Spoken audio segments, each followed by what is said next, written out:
أعوذ بالله من الشيطان الرجيم.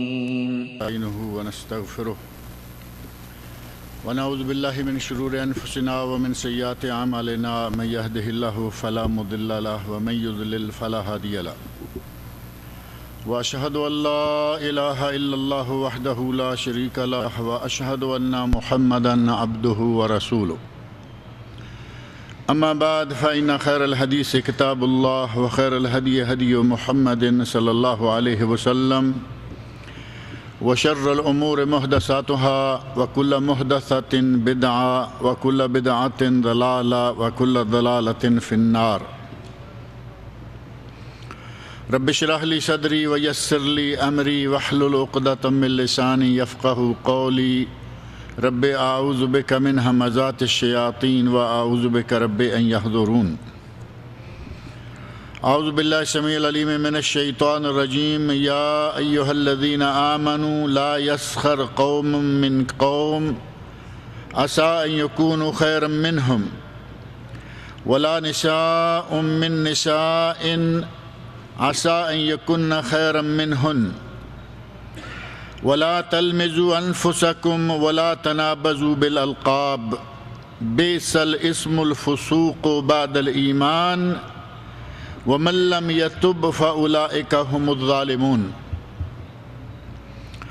یا ایھا الذین آمنوا اجتنبوا کثیرا من الظن ان بعض الظن اثم ولا تجسسوا ولا یغتب بعضکم بعضا أيحب أحدكم أن يأكل لحم أخيه ميتا فكرهتموه واتقوا الله إن الله تواب الرحيم. یہ سورۃ الحجرات ہے. جیسا کہ آپ کے علم میں ہے کہ ماہ رمضان المبارک سے قبل ہم نے اس سورت کے ترجمہ اور تفسیر کا آغاز کیا تھا، اور اس وقت اس کے نزول کا وقت، اس کے نزول کا سبب یا شان نزول اور کچھ بنیادی معلومات جو کہ سورت سے تعلق رکھتی ہیں کہ اس کا مضمون کیا ہے، اس میں کیا کیا موضوعات ہیں، یہ تفصیل ذکر کی جا چکی ہے. اور دو حرفی خلاصہ یہ ہے کہ یہ سورت آداب کا مجموعہ ہے.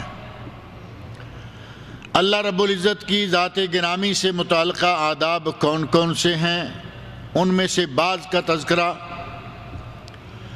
نبی اکرم صلی اللہ علیہ وسلم کی ذات گرامی سے متعلقہ آداب کون سے ہیں، ان میں سے کچھ کا تذکرہ،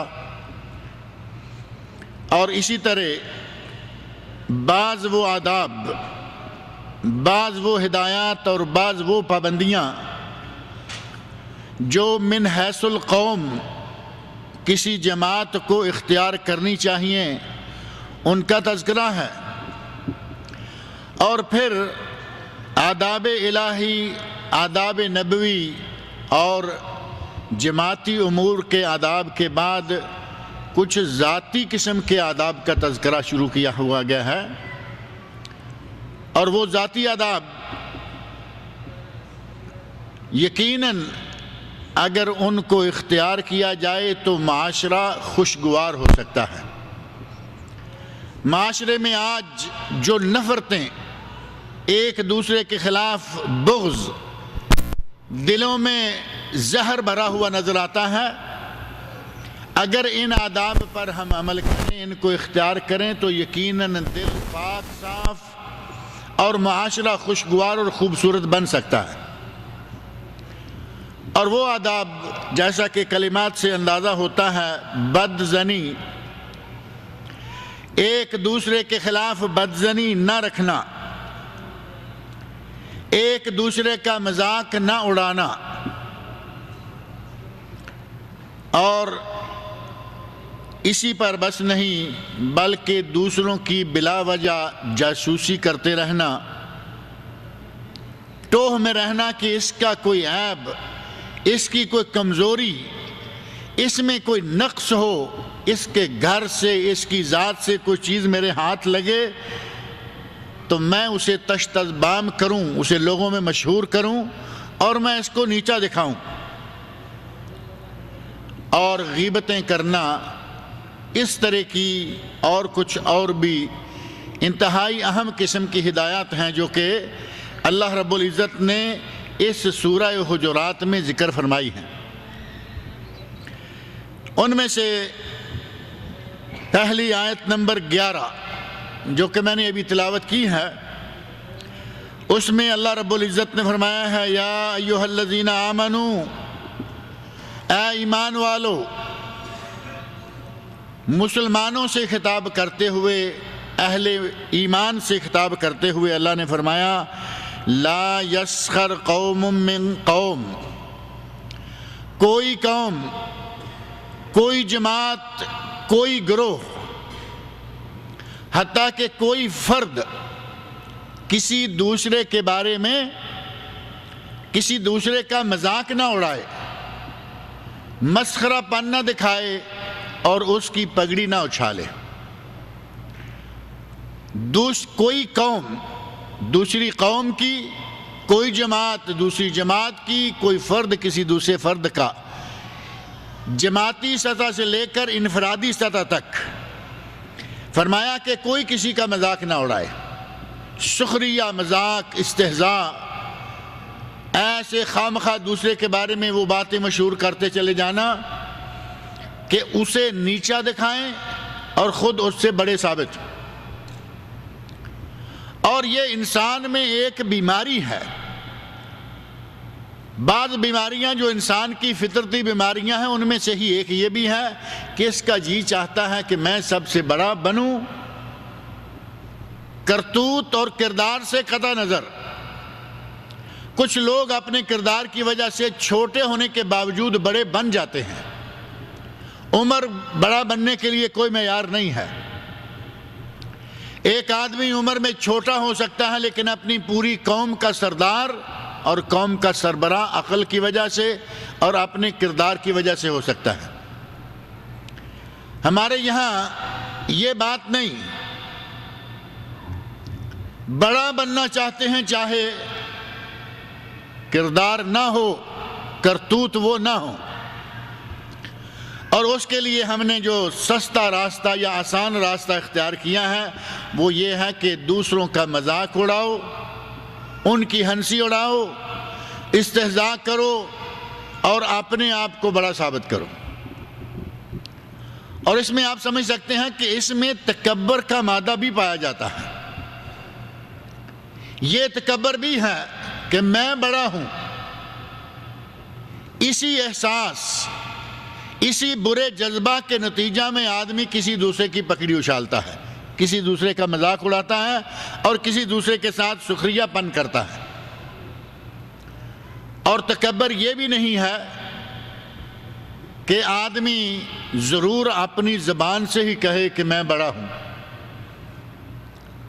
ہمارے چلتے پھرتے عادتوں سے، حرکتوں سے، کردار سے، اس کے سلوک سے ہی پتہ چل جاتا ہے کہ یہ کیا اپنے آپ کو دکھانا چاہ رہا ہے۔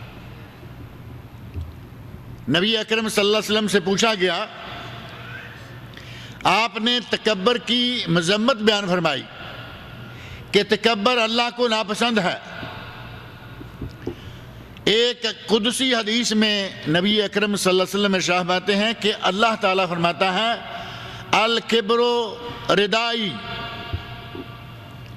تکبر میری چادر ہے، اور انسانوں میں سے جو شخص تکبر کرتا ہے وہ گویا کہ میری چادر کھینچتا ہے۔ آپ اندازہ کریں کہ یہ کتنا بڑا گناہ ہے۔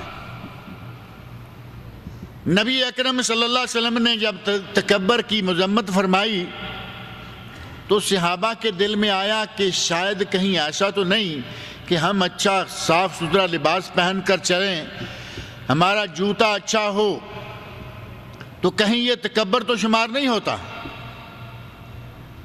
صحابی کہتے ہیں یا رسول اللہ، آدمی چاہتا ہے کہ اس کا کپڑا اچھا ہو، آدمی چاہتا ہے کہ اس کا جوتا خوبصورت ہو، کیا یہ تکبر تو نہیں ہے؟ تو نبی اکرم صلی اللہ علیہ وسلم نے ارشاد فرمایا نہیں، ان اللہ جمیل، اللہ تو خود صاحب جمال ہے، اللہ خود خوبصورت ہے، وَيُحِبُّ الْجَمَالَ، اور وہ خوبصورتی کو پسند بھی کرتا ہے۔ آدمی صاف ستھرا لباس پہنے اور جو اللہ رب العزت نے اسے ڈیل ڈول دیا ہوا ہے اسے صاف ستھرا رکھے۔ اب کوئی یہ ضروری تو نہیں ہے نا کہ میرا ذرا رنگ میلا ہے تو اب نہانے اور منہ دھونے کی بھی ضرورت نہیں ہے۔ اللہ نے جو دیا ہے اسے صاف ستھرا رکھے، کپڑے صاف ہوں، جسم صاف اور پاک ہو، اور دل میں اللہ کا تقوی ہو۔ آپ چاہے کتنی اپنے لیے تجمل، کتنی بھی صفائی ستھرائی رکھیں، نبی اکرم صلی اللہ علیہ وسلم نے فرمایا کہ یہ تکبر نہیں ہے، یہ کبر نہیں۔ القبر بطر الحق وغمت الناس، فرمایا کپڑے اچھے پہننا، جوتا اچھا پہننا، یہ تکبر نہیں ہے۔ تکبر یہ ہے کہ آدمی دوسروں کو حقیر سمجھے اور حق کو چھپائے، حق کا انکار کرے۔ اگر حق کا انکار کرے اور دوسروں کو حقیر سمجھے تو یہ متکبر ہے، چاہے زبان سے کہے یا نہ کہے، اور چاہے یہ گندے کپڑے ہی کیوں نہ پہنے ہوئے ہو۔ کہیں کہیں ایسی مثالیں موجود ہیں، اچھا کپڑا نصیب نہیں، قدرت کی طرف سے اچھا کپڑا نصیب نہیں، اچھی روٹی نصیب نہیں، لیکن دماغ ساتویں آسمان پہ رہتا ہے۔ اور اسے نبی اکرم صلی اللہ علیہ وسلم نے فرمایا قیامت کے دن اللہ ایسے غریب متکبر کی طرف نگاہ کرم بھی نہیں کرے گا۔ عائل مستکبر، وہ آدمی جو دوسروں کا دست نگر ہے، اپنے گھر میں پورا کھانا میسر نہیں، اچھا کپڑا میسر نہیں، لیکن تکبر میں مبتلا رہتا ہے، ہر وقت دوسروں کو حقیر سمجھتا رہتا ہے۔ عائل مستکبر، یہ وہ لوگ ہیں جنہیں اللہ نظر کرم سے دیکھے گا بھی نہیں۔ کپڑا خوبصورت، لباس اچھا، وضاقتہ صاف ستھری، یہ تکبر نہیں ہے۔ آپ نے فرمایا الکبر بطر الحق، حق کو چھپانا، حق کا انکار کرنا، حق کو اختیار نہ کرنا، اور غمت الناس، لوگوں کو حقیر سمجھنا۔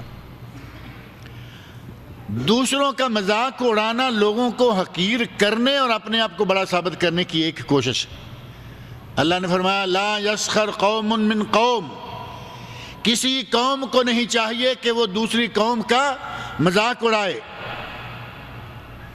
عسیٰ ان یکونوا خیرا منہم، ہو سکتا ہے کہ جس کا تم مذاق اڑا رہے ہو وہ اللہ کے یہاں تم سے بہت ہی بہتر ہو۔ اللہ کے یہاں دولت کوئی معیار نہیں، اللہ کے یہاں کسی کا اچھا لباس کوئی معیار نہیں، اللہ کے یہاں معیار کس چیز کا ہے؟ انسان کے تقوی کا۔ نبی اکرم صلی اللہ علیہ وسلم ارشاد فرماتے ہیں، صحیح مسلم اور بعض دیگر کتب میں حدیث موجود ہے، ان اللہ لا ينظر الى صورکم ولا الى اموالکم، اللہ تمہاری صورتوں، تمہارے چہروں، اللہ تمہاری شکلوں کو نہیں دیکھتا، ولا الی اموالکم، اور نہ وہ تمہارے اموال کو دیکھتا ہے کہ یہ بڑا مالدار ہے۔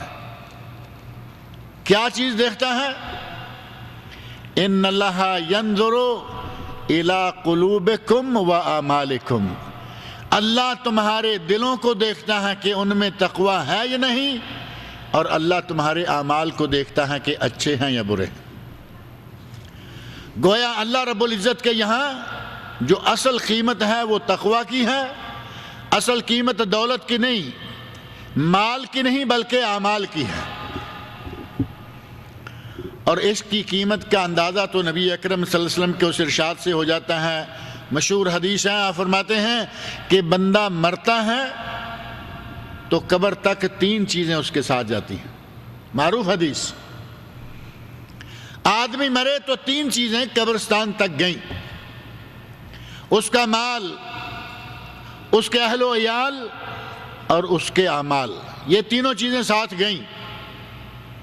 اور نبی صلی اللہ علیہ وسلم فرماتے ہیں کہ دو چیزیں واپس آ جاتی ہیں، اہل و عیال چاہے کتنا پیار کرنے والے ہوں، کبھی قبروں میں کوئی سویا ہے کہ میں ابا حضور کے ساتھ ہی رہوں گا؟ کوئی نہیں۔ اگر بیٹے سے ماں باپ کا پیار ہے اور انتہائی پیار ہے، کبھی نہیں یہ ہوا کہ ماں یا باپ کہے کہ نہیں مجھے تو اب یہیں رہنا ہے، یا مجھے قبر کے اندر اپنے بیٹے کے ساتھ جانا ہے، کبھی نہیں سننے میں آیا۔ ہندوستان میں ایک رسم رہی ہے، اب تو میرا خیال ہے کہ سرکاری طور پر ختم کی جا چکی ہے، جس کو ستی کہا جاتا تھا۔ شوہر مر جائے تو بیوی کو اس کے بعد دنیا میں زندہ رہنے کا حق نہیں ہے۔ اگر وہ نہ بھی مرنا چاہتی تو اس کو اٹھا کر اسی آگ میں پھینک دیا جاتا تھا جس میں اس کا شوہر جل رہا ہوتا۔ آج وہ بات نہیں رہی، لیکن وہ عورت بھی بیچاری مجبوراً اٹھا کے اس آگ میں پھینکی جایا کرتی تھی، جان کے وہ بھی نہیں جا رہی، چاہے کتنا پیار کیوں نہ ہو۔ تین چیزیں جائیں گی، دو واپس۔ اہل و عیال بھی واپس آ رہے ہیں، روتے آ رہے ہیں، چلاتے آ رہے ہیں، جو بھی ہیں، لیکن واپس، اور ان کی جیبوں میں چاہے کتنا بھی پیسہ ہے وہ بھی سارا واپس۔ ہمارے پاک و ہند میں اسقاط نام کی ایک رسم ہے، پتہ نہیں آپ میں سے کسی کے علاقے میں ہو کسی کے میں نہ ہو۔ کچھ دانے لے کر قبرستان میں جاتے ہیں میت کے ساتھ، 1 بوری دانے، 2 بوری دانے، 2-4 کپڑے کے سوٹ۔ کہا کہ میت کو قبر میں دفن کرنے کے بعد یہ دانے غریبوں میں بانٹ دو، یہ لباس غریبوں میں بانٹ دو، میت کے گناہ ختم۔ اسقاط یعنی اس کے گناہوں کو ساقط کرنا، ختم کر دینا۔ کہاں سے یہ نکال لیا اسقاط؟ یہاں سے بہت ساری اور چیزیں نکالی ہوئی ہیں۔ قبر پر کھڑے ہو کے اذان کہی جا رہی ہے۔ ابھی پچھلے دنوں یقین مانے تعجب آتا ہے بعض لوگوں پر، جس چیز کا قرآن و سنت میں کہیں ذکر نہیں، بڑے بڑے کلگیوں والے علماء سٹیجوں پہ کھڑے ہو کر اور اپنے ان پروگراموں کو یوٹیوب میں، فیس بک میں، انٹرنیٹ میں ڈالے ہوئے ہیں، اور جس چیز کا ذکر قرآن و سنت میں کسی ضعیف حدیث میں بھی نہ ملے اسے کہیں گے کہ یہ بخاری اور مسلم میں موجود ہے۔ اپنی بات کا وزن بنانے کے لیے ایسے ہی بنائی ہوئی رسم کو بخاری اور مسلم کا نام لے کے، پتہ ہے کہ لوگوں کو آہستہ آہستہ سمجھ آنا شروع ہو گئی ہے کہ بخاری مسلم معتبر کتابیں ہیں۔ ابھی رمضان میں ایک کلپ آیا، بر صغیر پاک و ہند میں ایک عالم بڑے مشہور ہیں، پاک و ہند میں ہے یا نہیں ہندوستان میں ہے، مولانا انظر شاہ قاسمی، اہل بنگلور ان کو بہت زیادہ جانتے ہوں گے۔ تراویح کے موضوع پر اختلاف پرانا چلا آ رہا ہے، کوئی کچھ کہہ رہا ہے، کوئی کچھ کہہ رہا ہے 11 رکعتوں سے لے کر 46 اور ایک وتر 47 رکعتوں تک مختلف موقعوں پر پڑھی گئیں، لیکن لوگوں نے پڑھی۔ آج تک کسی شخص نے بخاری اور مسلم کا نام لے کر یہ نہیں کہا کہ نبی صلی اللہ علیہ وسلم نے 20 رکعتیں پڑھی ہیں، لیکن پہلی مرتبہ ان حضرت سے سننے میں آیا کہ بخاری اور مسلم میں نبی کا 20 رکعتیں، اور وہ بھی 3 دن جو آپ نے جماعت کرائی، ان 3 دنوں میں نبی صلی اللہ علیہ وسلم کا 20 رکعتیں پڑھنا ثابت ہے۔ آج تک کسی حنفی عالم کو یہ بات نہیں سوجی، پتہ نہیں کہاں سے اٹھا کے اندر شاہ صاحب لے آئے۔ اپنی بات کو وزن دینے کے لیے قبرستان میں اذان کا سلسلہ شروع کیا، کہا بخاری اور مسلم میں موجود ہے۔ اس طرح کی رسمیں جن کا سر نہ پیر، انہی میں سے یہ اسقاط بھی ہے، وہاں جا کے یہ بانٹ دیا اور کہا کہ ہماری میت کے سارے گناہ ختم ہو گئے۔ لوگوں کو بے دینی پر لگانے کا بہترین طریقہ ہے یا نہیں؟ بد عملی کی ترغیب دلانے کا طریقہ ایک یہ، اور ایک یہ پچھلے جمعہ رمضان المبارک کا آخری جمعہ جسے جمعۃ الوداع کا نام دیا جاتا ہے، کہتے ہیں کہ جمعۃ الوداع کے دن اگر کوئی اتنی رکعت نماز قضا عمری پڑھ لے، اس کی پہلی ساری عمر کی تمام قضا نمازیں ختم ہوگی۔ قضا عمری سنا یا نہیں؟ دلائل کے لیے اس کے پیچھے بھی چیزیں لگا رکھی ہیں، جبکہ اس قضا عمری کا بھی حدیث کی کسی کتاب میں ذکر نہیں۔ مرنے کے وقت انسان کے ساتھ جو چیزیں جاتی ہیں وہ ہیں 3 اور 2 واپس، اور یہ جو دانے بانٹ رہے ہیں جن کا ذکر قرآن و سنت میں نہ ملے، اس کی کوئی حیثیت ہوگی؟ کوئی حیثیت نہیں۔ نجات عمل سے، اپنے عمل سے دانے تھوڑے سے بانٹ دیے، 2 بوریاں 4 بوریاں 10 بوریاں، تو مالدار آدمی کو تو پھر کام عمل کرنے کی کوئی ضرورت ہی نہیں ہے۔ اپنے بیٹی بیٹے کو کہہ دے کہ دیکھو 10-20 بوریاں اس دن قبرستان میں میری طرف سے بانٹ دینا، ساری عمر مزے کرتا رہے۔ عمل کرنے کی ضرورت کیا رہی؟ غرض یہ کہ عمل کے بغیر کوئی چارہ نہیں، اور اپنا ہو بغانہ ہو وہ قبرستان سے واپس چلا آ رہا ہوتا ہے۔ اللہ رب العزت فرماتے ہیں کہ کوئی قوم کسی قوم کا مذاق نہ اڑائے، عسیٰ ان یکونوا خیرا منہم، ہو سکتا ہے کہ وہ اس سے بہتر ہو، اور اس کا پتہ فوری طور پر چل جاتا ہے۔ وَلَا نِسَاءٌ مِّن نِسَاءٍ، پہلے فرمایا کہ مردوں کی کوئی جماعت کسی کا مذاق نہ اڑائے، اور آگے فرمایا وَلَا نِسَاءٌ مِّن نِسَاءٍ، اور عورتیں آپس میں ایک دوسرے کا مذاق نہ اڑائیں۔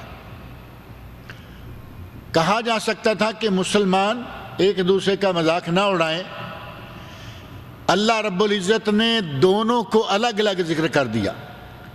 مردوں کی جماعت، مردوں کی قوم، مردوں کا کوئی گروہ ایک دوسرے کا مذاق نہ اڑائے، اور عورتیں ایک دوسرے کا مذاق نہ اڑائیں۔ گویا کہ نبی اکرم صلی اللہ علیہ وسلم کے عہد مبارک میں مسلمانوں کی پوزیشن کیا تھی؟ مردوں اور عورتوں میں آپس میں کوئی اختلاط نہیں تھا۔ ایسی کوئی پوزیشن ہی نہیں تھی کہ کوئی عورت کسی مرد کا مذاق اڑائے اور کوئی مرد کسی عورت کا مذاق اڑائے۔ عورتیں الگ ہیں، مرد الگ ہیں۔ آج کا ماحول وہاں نظر نہیں آتا۔ اگر آج کے ماحول کی طرح کی بات ہوتی، مطلقاً اللہ تعالیٰ فرما دیتا کہ مرد عورت ایک دوسرے کا مذاق نہ اڑائیں، یعنی نہ مرد کسی عورت کا، نہ عورت کسی عورت کا، نہ مرد کسی مرد کا، نہ مرد کسی عورت کا، کوئی چاروں شکلوں میں کوئی کسی کا مذاق نہ اڑائے۔ اللہ رب العزت نے یہ نہیں فرمایا، بلکہ فرمایا کہ عورتیں عورتوں کا مذاق نہ اڑائیں، کیونکہ ان کی جماعت الگ تھلگ ہے، ان میں اختلاط جو ہمارے یہاں آج انتہائی حد میں ہو چکا ہے۔ دکانوں میں اختلاط، بازاروں میں تو ایک مجبوری تھی، دکانوں میں اختلاط، ایک لڑکی کام کر رہی ہے، ایک لڑکا کام کر رہا ہے، 2-4 عورتیں ہیں، 2-4 مرد ہیں۔ دفتروں میں اختلاط، شادیوں میں اختلاط، بہت ہمارے پاک و ہند کی شادیوں میں آپ دیکھتے ہیں کہ مردوں کے لیے الگ جگہ رہے، عورتوں کی الگ رہے، ایسی کوئی بات نہیں ہے۔ حتیٰ کہ سکولوں اور کالجوں میں اختلاط، یہ لڑکا بیٹھا ہے، یہ لڑکی ساتھ والی سیٹ پر بیٹھی ہوئی ہے۔ نوجوان لڑکے، نوجوان لڑکیاں ایک کلاس، ایک سکول، ایک جگہ اٹھیں گے بیٹھیں گے، پردہ نام کی چیز نہ ہوگی، شر پیدا ہوگا یا نہیں ہوگا؟ لیکن نبی صلی اللہ علیہ وسلم کے عہد مبارک میں یہ آیت بتا رہی ہے کہ عورتوں مردوں میں اختلاط نہیں تھا، لہٰذا یہ ممکن ہی نہیں تھا کہ کوئی عورت کسی مرد کا مذاق اڑائے، کیونکہ ان میں آپس میں مکسنگ ہی نہیں ہے۔ چنانچہ اللہ رب العزت نے فرمایا وَلَا نِسَاءٌ مِّن نِسَاءٍ، عورتیں عورتوں کا مذاق نہ اڑائیں، عسیٰ ان یکن خیرا منہن، ہو سکتا ہے کہ جس کا تم مذاق اڑا رہی ہو وہ تم سے بہتر ہو، کیونکہ بہتر تو اللہ کے یہاں تقوی والا ہے، بہتر لباس والا، زیادہ مال والا نہیں بلکہ زیادہ تقوی والا۔ اللہ رب العزت نے فرمایا ہے یہیں اسی صورت میں کہ ہم نے تمہیں قبائل میں، تمہیں خاندانوں میں قبائل میں تقسیم ضرور کیا ہے، لیکن کیوں؟ لِتَعَارَفُوا، تاکہ ایک دوسرے کو پہچاننا آسان رہے۔ یہ فلاں خاندان کا نام، اس کا عبداللہ، لیکن یہ فلاں خاندان کا آدمی، پہچان ہو گئی۔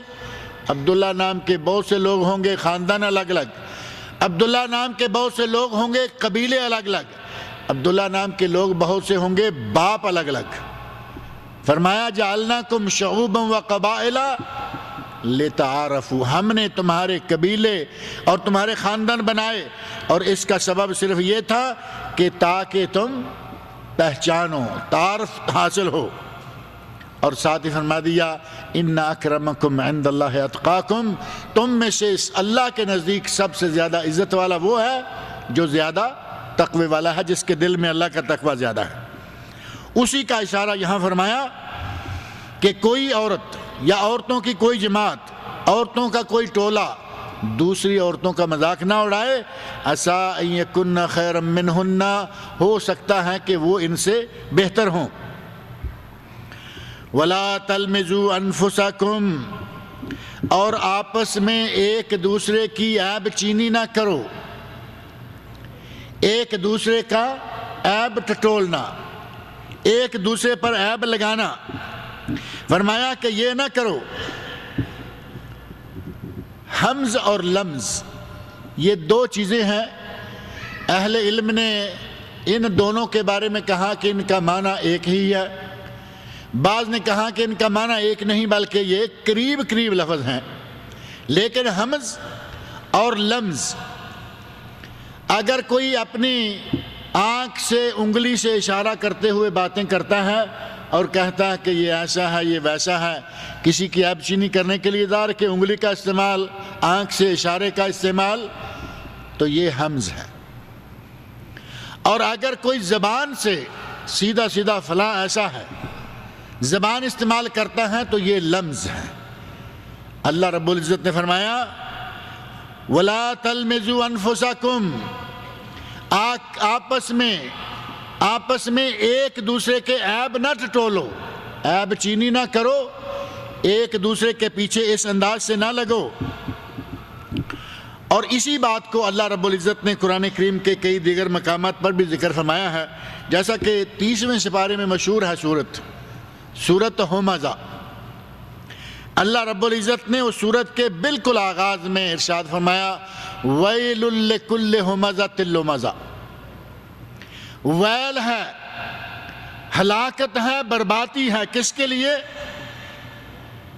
ایسے شخص کے لیے جو عیب ٹٹولنے والا ہے، اور لومزہ ساتھ ہی کہا کہ وہ زبان سے غیبتیں بھی کرنے والا ہے۔ عیب ٹٹولنا، آنکھ کے اشارے سے کسی کو بتا دینا، انگلی کے اشارے سے کسی کو بتا دینا، یا پھر اپنی زبان سے بتانا، یعنی غیبتیں کرنا، اس کو گرانے کی کوشش کرنا۔ اللہ رب العزت نے فرمایا کہ ان کے لیے کیا ہے؟ ویل ہے، ان کے لیے ہلاکت و بربادی ہے۔ اور اللہ رب العزت نے قرآن کریم میں یہاں بھی اور دیگر مقامات پر بھی اگر چغلی کرنا ہے تو یہ نہیں فرمایا کہ دوسرے کی چغلی نہ کرو، دوسرے کا عیب نہ ٹٹولو، بلکہ فرمایا وَلَا تَلْمِزُوا أَنفُسَكُمْ، اپنے عیب نہ ٹٹولو، کیونکہ وہ کون ہے؟ سامنے والے تمہارے بھائی ہیں، مسلمان ہیں، ان کے عیب ٹٹولو گے تو گویا یہ تمہارے اپنے ہی عیب ہوں گے۔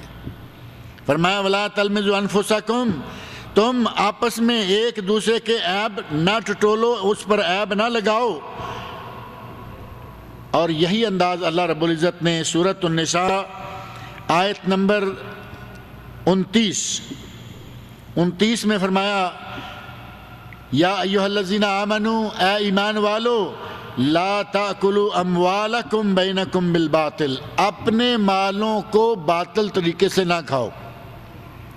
لا تأکلوا اموالکم بینکم بالباطل، یہ نہیں کہ دوسروں کا مال نہ کھاؤ، فرمایا اپنا مال، کیونکہ مسلمان بھائی کا مال کھاؤ گے وہ تمہارا اپنا ہی مال ہے، تمہارا بھائی ہے تو مال بھی تمہارا اپنا ہے۔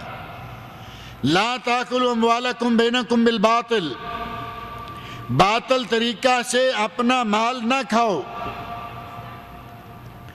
الا ان تکون تجارتا عن تراض منکم، سوائے اس کے کہ تمہاری باہمی رضامندی سے تجارت کے انداز سے ہو۔ خرید و فروخت اور تجارت کے انداز سے ہے، ٹھیک ہے، لین دین چل رہا ہے، تم کو چیز دے رہے ہو وہ مال دے رہا ہے، تم مال دے رہے ہو وہ اس کے عوض میں کوئی چیز دے رہا ہے، یہ تجارت کا انداز جائز۔ ورنہ باطل طریقے سے رشوت دے کر، باطل طریقے سے مال کھانے کا ایک طریقہ یہ بھی ہے رشوت دے کر کسی کے مال کو اپنے قبضے میں کر لینا، فرمایا وہ بھی تمہارا اپنا ہی مال ہے، اس طرح نہ کھاؤ۔ اور آگے فرمایا وَلَا تَقْتُلُوا أَنفُسَكُمْ، اپنی جانوں کو قتل مت کرو۔ اب اپنی جانوں کو قتل کرنے کی ایک شکل تو خودکشی ہے، سوئسائڈ، لیکن یہاں وہ مراد نہیں ہے، یہاں مراد یہی ہے کہ اپنے مسلمان بھائیوں کو قتل نہ کرو، وہ بھی دراصل تمہارے ہی نفس ہیں۔ ایک مسلمان کی جان تمہاری گویا کہ اپنی جان ہے۔ وَلَا تَقْتُلُوا أَنفُسَكُمْ، اپنی جانوں کو قتل مت کرو۔ ان اللہ کان بکم رحیما، اللہ تمہارے ساتھ بہت ہی رحم کرنے والا ہے۔ اللہ رب العزت نے مسلمانوں کے مال کو سب کا اپنا مال کہا، مسلمانوں کی جانوں کو اپنی جانیں قرار دیا، اور ساتھ ہی فرمایا کہ تم جب ایک دوسرے پر عیب لگاتے ہو تو گویا کہ تم اپنے آپ پر ہی عیب لگاتے ہو۔ اور بعض اہل علم نے ایک مثال دی ہے معروف کہ تم جب کسی کی طرف انگلی کرتے ہو، ایک انگلی کسی کی طرف کرتے ہو تو اپنی طرف کتنی ہو گئیں؟ کم از کم یہ 3 تو دیکھ رہے ہیں نا میرے ہاتھ میں، سامنے ایک ہے، اس ایک کو سہارا دینے کے لیے یا ان تینوں کو پکڑنے کے لیے اس کو آپ نیوٹرل چھوڑ دیجئے، ایک انگلی سیدھی گئی، 3 انگلیاں سیدھی سیدھی میری طرف۔ اگر میں کہتا ہوں کہ اس میں عیب ہے، اس میں تو ایک عیب ہے، تمہارے اندر 3 عیب موجود ہیں۔ اپنے عیبوں کو ٹٹولو، اپنے نفس میں جھانکو، اپنے گریبان میں جھانک کے دیکھو کہ میرے اندر کیا کیا برائیاں ہیں، ان کی اصلاح کرو، دوسروں کی برائیوں کے پیچھے کیوں لگتے ہو؟ وَلَا تَلْمِزُوا أَنفُسَكُمْ، آپس میں ایک دوسرے پر عیب نہ لگاؤ۔ وَلَا تَنَابَزُوا بِالْأَلْقَابِ، اور دوسروں کو برے برے ناموں سے مت پکارو، کسی کو لمبو، کسی کو چھوٹو، کسی کو کالو، ہے نا ہمارے یہاں مشہور، مختلف لوگوں کو مختلف نام دے رکھے ہیں۔ اگر تحقیر کی نظر سے ہوں، اللہ رب العزت نے ایسے منع فرمایا کہ تم دوسروں کو اس طرح کہو گے، وہ مجبوراً غریب ہے، مالی طور پر کمزور ہے، تمہاری بات سن کر وہ غصے کا گھونٹ پی کے رہ جائے گا، لیکن اس کے دل میں تمہارے خلاف نفرت بڑھتی رہے گی۔ اور اگر ہر آدمی دوسرے کے بارے میں یہی رنگ اختیار کرتا چلا جائے تو ایک دوسرے کے خلاف نفرت بڑھی، دل نفرت سے بھر گئے، معاشرے میں جو خوشگوار کا لفظ ہے وہ ناممکن ہوتا چلا جائے گا۔ اور اگر ان آداب پر عمل کرے، دلوں سے نفرت کم ہو، دلوں میں پیار پیدا ہو، الفت پیدا ہو، دلوں میں ایک دوسرے کے لیے محبت پیدا ہو، عزت و احترام پیدا ہو، معاشرہ بہترین اور خوبصورت ہوتا چلا جائے گا۔ فرمایا لا تنابزوا بالالقاب، دوسروں کو برے ناموں سے مت پکارو۔ اور کبھی کبھی ایسا ہوتا ہے کہ بعض لوگوں کے نام مخصوص ہو جاتے ہیں، اسے اگر اس نام سے نہ پکاریں تو اسے پہچاننا ناممکن ہو جاتا ہے۔ اگر ایسی کوئی شکل ہے، دل میں کوئی تحقیر نہیں، دل میں اسے چھوٹا ثابت کرنے کے لیے کوئی ارادہ نہیں، نیت نہیں، صرف پہچان کروانے کے لیے اگر کہا جائے تو پھر جائز ہے، جیسا کہ محدثین کرام میں بہت سے نام ملتے ہیں۔ آپ راویان حدیث میں پڑھیں گے فلاں اعمش، فلاں الطویل، فلاں العارج، حتیٰ کہ اللہ رب العزت نے قرآن کریم میں سورہ عبس وتولی ان جاءہ الاعمی، اللہ رب العزت نے نام نہیں لیا، لیکن نام معروف ہے یا نہیں؟ حضرت عبداللہ بن ام مکتوم رضی اللہ تعالی عنہ، اللہ رب العزت نے ان کی وہ صفت بیان فرما دی اور کہا کہ اے میرے نبی، اور وہاں حالات اور ہیں، وہاں ہمارے والے حالات بھی نہیں۔ نبی اکرم صلی اللہ علیہ وسلم بڑے گروہ کو لے کے بیٹھے ہوئے ہیں، سرداروں کی جماعت ساتھ ہے، اور یہ نابینا صحابی آ گئے یا آ رہے ہیں۔ نبی اکرم صلی اللہ علیہ وسلم کے دل میں صرف اتنا آیا کہ یہ اب نہ آتے تو اچھا تھا، میں یہ بڑے بڑے سرداروں کو لے کے بیٹھا ہوا ہوں، شاید یہ بات کو سمجھ جائیں، یہ نہ آتا۔ معمولی سا دل میں معمولی سا جذبہ آیا، اللہ رب العزت فرمایا عبس وتولی ان جاءہ الاعمی۔ محدثین کرام نے بہت سارے محدثین کے ناموں کے ساتھ یہ چیزیں لکھی ہیں۔ العارج کا معنی لنگڑا۔ اب اتنا معروف ہوا آدمی کہ پہچاننے کے لیے اس کے لیے ساتھ لنگڑا موجود ہے۔ حدیثوں میں ایک راوی ہیں حمید الطویل، لمبے، حمید الطویل، ٹھیک ہے، کسی کے ساتھ آمش ہے۔ اگر کوئی نام پہچان کے لیے اس طرح معروف، ذوالیدین، دو ہاتھوں والے، ساری دنیا دو ہاتھوں والی ہے، لیکن ایک آدمی ذوالیدین کے نام سے مشہور ہوا۔ اگر آپ ذوالیدین کہتے ہیں تو یہ تحقیر کے لیے نہیں، یہ تعریف ہے، یہ ان کا تعارف بن چکا ہے۔ اس طرح اگر کوئی کسی کو کوئی نام دے دیتا ہے تو پھر کوئی حرج نہیں، لیکن اگر نیت یہ ہے کہ یہ کالا ہے اس کو کالو کہوں، یہ کانا ہے اس کو میں کانا کہوں، یہ اندھا ہے اس کو میں اندھا کہوں، دل میں نفرت ہے، اللہ نے فرمایا ایسا نہ کرو، لوگوں کو برے ناموں سے مت پکارو۔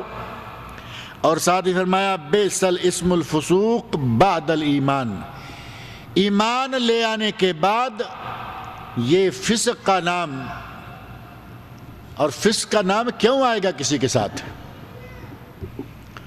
نبی اکرم صلی اللہ علیہ وسلم ارشاد ہیں سباب المسلم فسق وقتالہ کفر، مسلمان کو گالی دینا، مسلمان کو برا بلا کہنا یہ فسق ہے، فسوق ہے، گناہ کبیرہ ہے، اور مسلمان کے ساتھ جنگ کرنا کفر ہے۔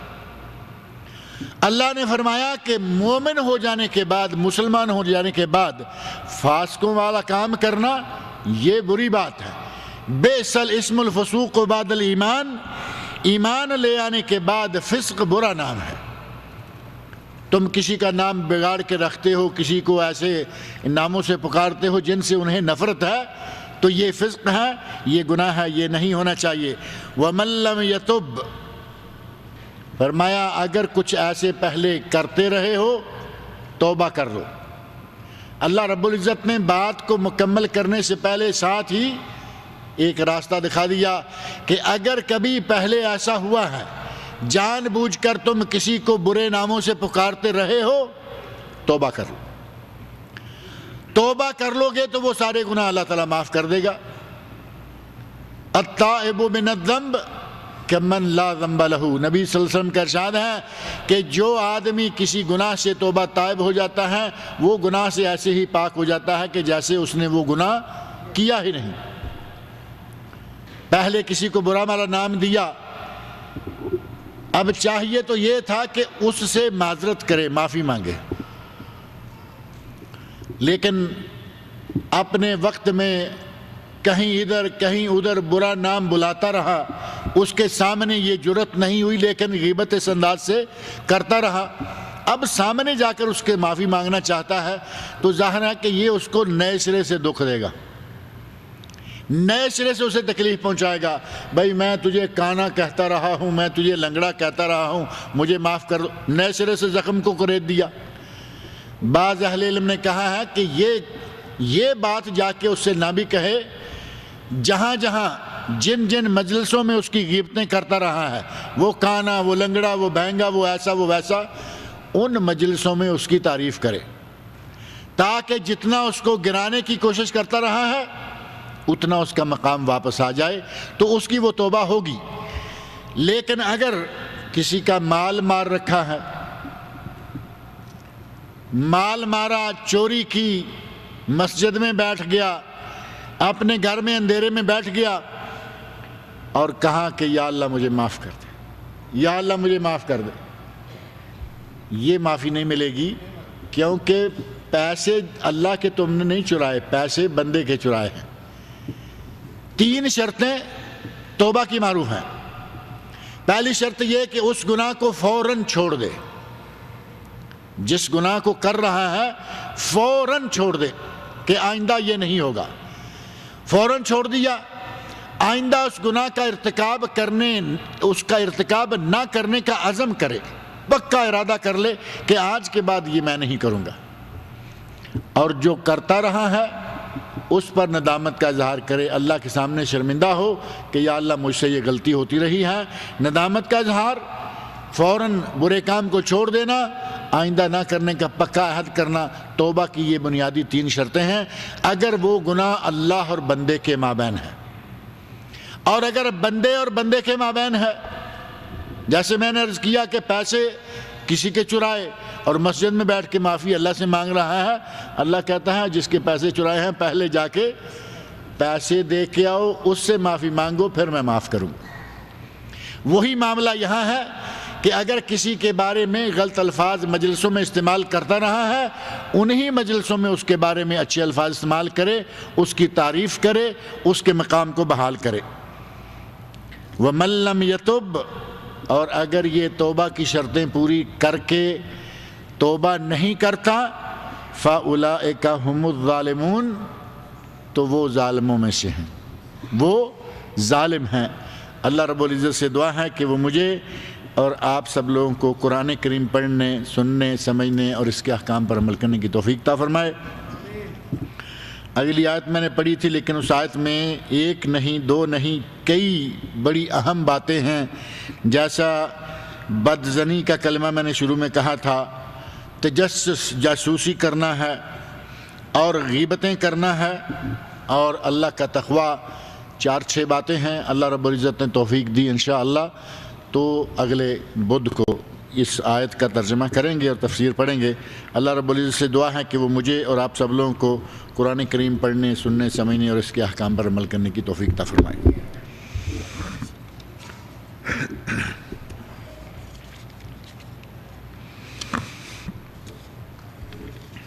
اللہ تعالی ہماری آپ کی ماہ رمضان کی اور دوسری سب عبادات کو قبول فرمائے۔ تقبل اللہ منا ومنکم۔ یہ شوال کا پورا مہینہ عید کا مہینہ ہوتا ہے، جب بھی ملیں عید مبارک کہہ سکتے ہیں، اور مسنون کلمات جو معروف ہیں صحابہ کرام کے آپس میں، وہ یہ عید مبارک اور یہ ہمارا بغلگیر ہونا نہیں تھا، وہ تھا تقبل اللہ منا ومنکم۔ تو یہ کہ الفاظ کہنے چاہیے۔ عید کے بعد ہماری آج پہلی ملاقات ہے، اس لیے تقبل اللہ منا ومنکم۔ گلے میں گلے ملتے ہیں، وہ رسمیں ہیں، یا کبھی کبھار کو ملا ہے، دیر کے بعد ملا، دور سے آیا، وہ گلے مل لے تو کوئی بات نہیں۔ اور اگر وہ کہے کہ نہیں میں تو اب ملوں گا، ایک کمرے سے اٹھے، ایک گاڑی میں بیٹھ کر گئے، اور ایک ہی 2 آدمیوں والے بڑے مسئلے پر، ایک ہی مسئلے پر دونوں نے نماز پڑھی، اور جیسے سلام پھری اٹھ کے جفا مار لیا، بغل گیر ہونا شروع ہو گئے، یہ رسم ہے، عادت ہے، یہ شریعت نہیں ہے، اس کو اوائڈ کرنا چاہیے۔ بلکہ علامہ شمس الحق محدث عظیم آبادی بہار کے، انہوں نے ایک مستقل رسالہ لکھا ہے کہ یہ معانقہ اور فوری طور پر وہیں بیٹھے بیٹھے مصافحہ اور معانقہ کرنا یہ صحیح نہیں ہے۔ کبھی کبھی کو ملتا ہے، ٹھیک ہے، ایک کمرے سے اٹھے، ایک گاڑی میں سوار ہو کے گئے، ایک مسئلے پر نماز پڑھی، اب یہاں مصافحے کی اور معانقے کی کیا ضرورت ہے؟ اور اس کے لیے انہوں نے اپنی خیر دلیل رکھی ہوئی ہے، رسم دنیا بھی ہے۔ وہی نا، کوئی دیر کے بعد ملے، دور سے آیا ہے، دیر کے بعد ملے، کوئی بات نہیں۔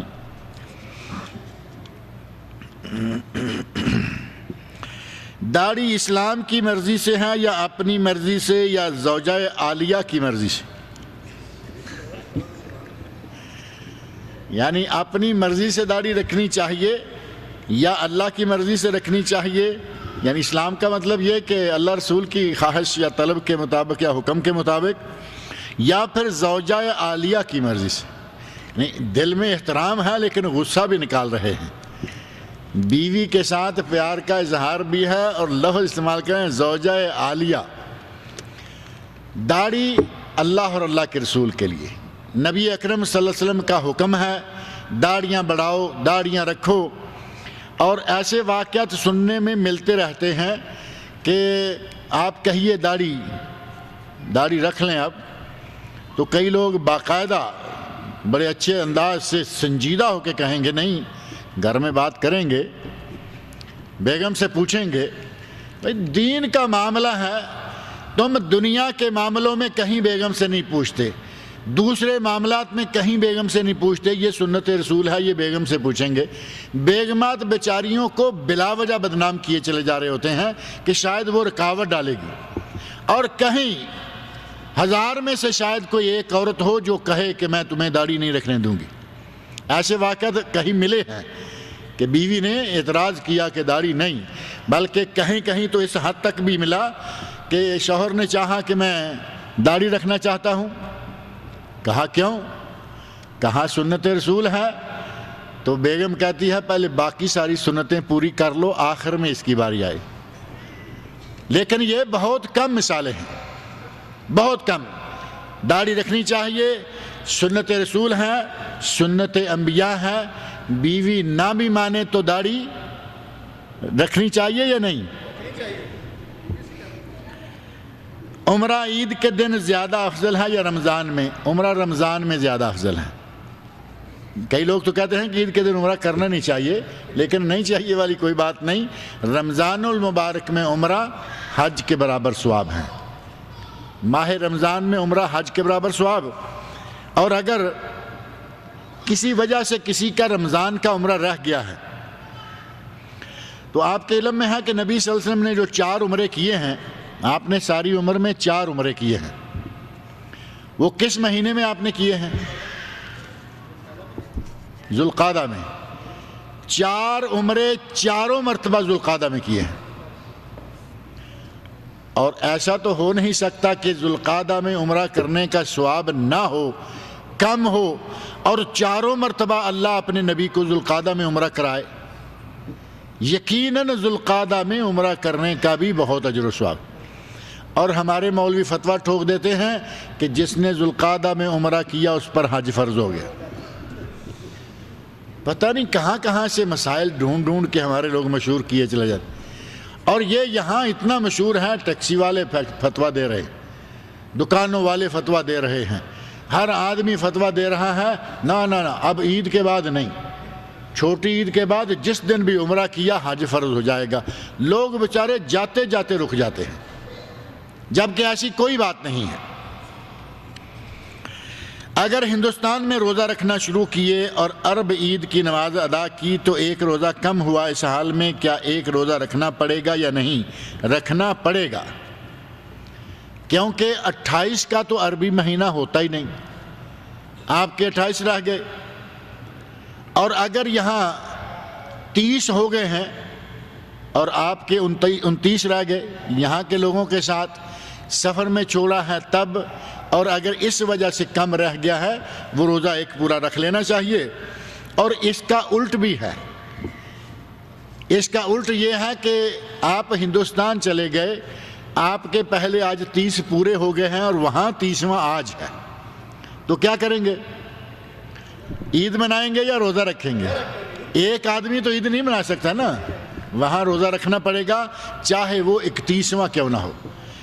کوئی عربی مہینہ 31 کا نہیں ہوتا، لیکن آپ نے خود حالات پیدا کر لیے ہیں کہ ایسی قوم میں، ایسے ملک میں چلے گئے ہیں جن کا آج روزہ ہے، ان کے ساتھ آج روزہ رکھنا ہوگا، نفل سمجھیں فرض سمجھیں لیکن وہ روزہ رکھنا ہوگا۔ اور کبھی ایک تیسری شکل پیدا ہو جاتی ہے جو کم از کم 30 سال پہلے یہاں خلیج میں پیدا ہوئی تھی، کہ پہلا روزہ کسی وجہ سے نہ رکھا جا سکا، چاند کی وجہ سے ایک روزہ کم رہ گیا، 28 کی شام کو چاند صاف نظر آ گیا۔ اب صبح روزہ تو 29واں ہونا تھا لیکن چاند نظر آ گیا، چاند نظر آ گیا، صبح شوال ہے، عید کرنا فرض ہے۔ لوگوں نے سحری کے وقت روزہ رکھا، سحری کھائی، فجر کی نماز کے لیے مسجد میں گئے تو آگے سے پیغام ملا کہ آج روزہ نہیں ہے، آج عید ہے۔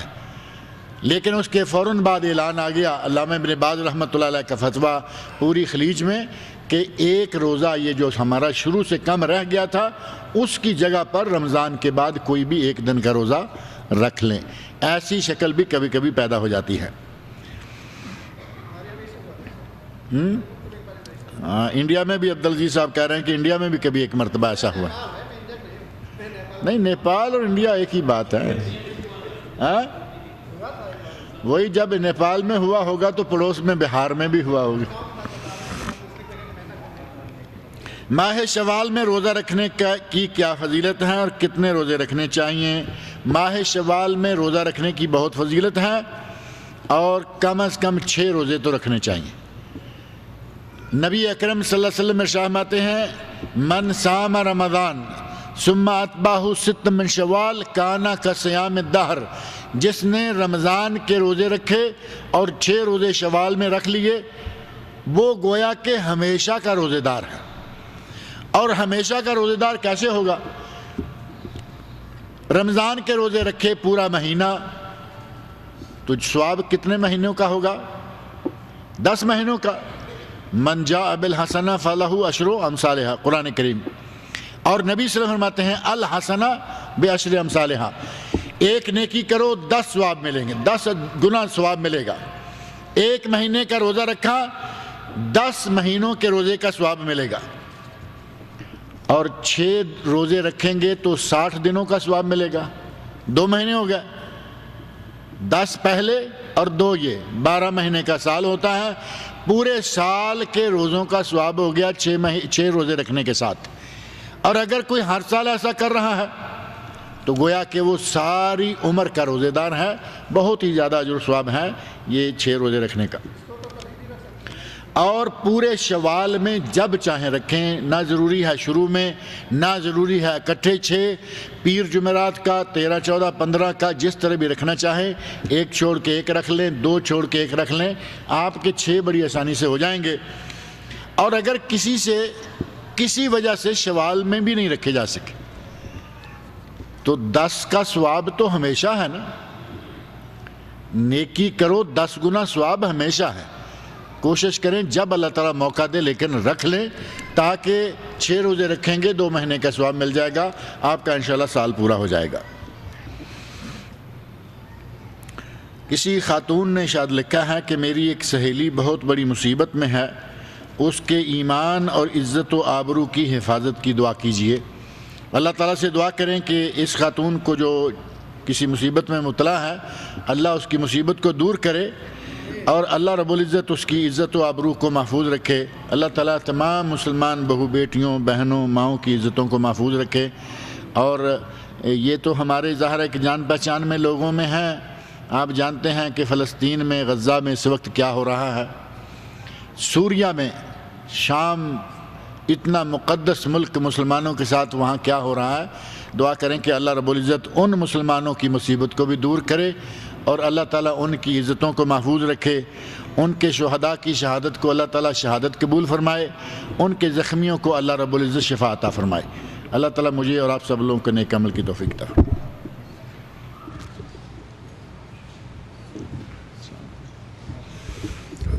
اعوذ باللہ من الشیطان الرجیم،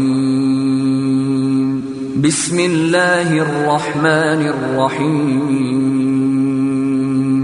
الحمد لله رب العالمين الرحمن الرحيم